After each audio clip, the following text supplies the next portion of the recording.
welcome to Minu Cartoons. انوکھا انعام۔ ایک دفعہ کا ذکر ہے کہ کسی گاؤں میں ایک غریب کسان رہتا تھا جس کا نام اسلم تھا۔ اسلم سارا دن اپنے کھیت میں محنت کرتا تھا۔ کسان کے پڑوس میں ایک سونار کا گھر تھا۔ یہ سونار امیر ہونے کے ساتھ ساتھ بے حد لالچی بھی تھا۔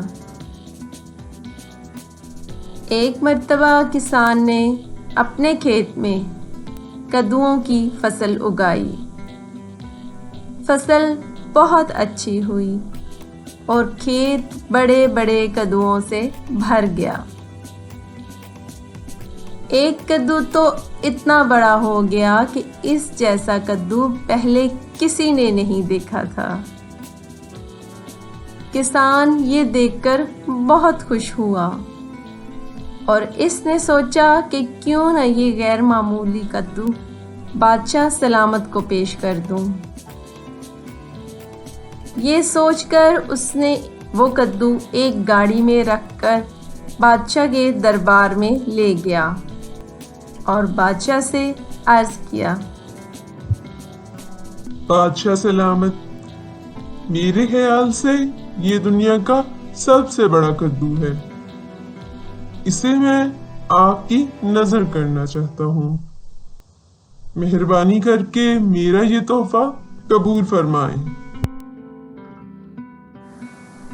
بادشاہ اس نایاب کدو کو دیکھ کر بہت خوش ہوا اور وزیر کو حکم دیا کہ اس کدو کے برابر جواہرات تول کر کسان کو دے دیے جائیں۔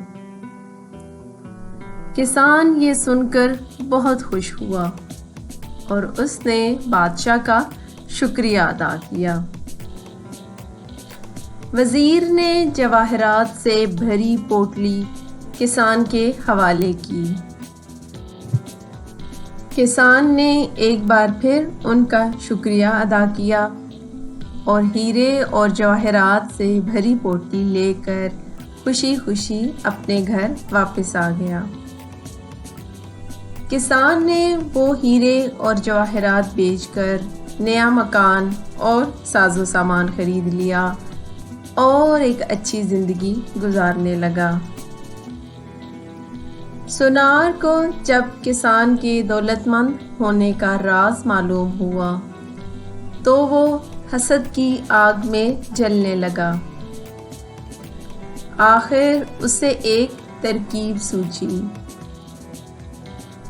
اس نے سوچا کہ اگر میں اپنے بنائے ہوئے خاص زیور بادشاہ کی خدمت میں پیش کروں گا تو بادشاہ مجھے بہت دولت دے گا۔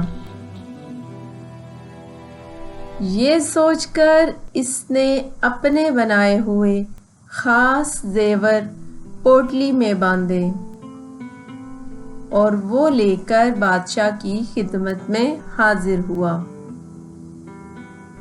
اور کہنے لگا،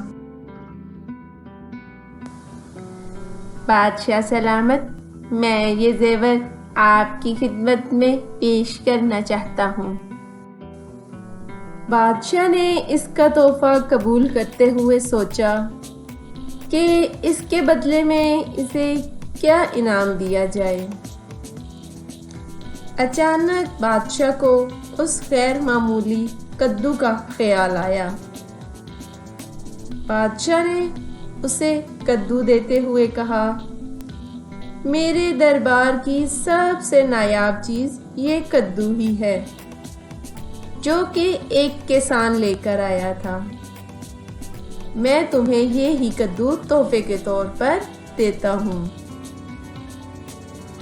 سونار یہ سن کر بہت سٹپٹایا اور اس نے لرزتی ہوئی آواز میں بادشاہ کا شکریہ ادا کیا اور گھر کی طرف چل دیا۔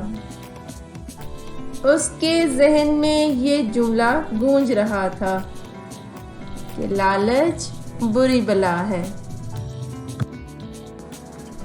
تو دیکھا بچوں، لالچ کا انجام ہمیشہ برا ہی ہوتا ہے۔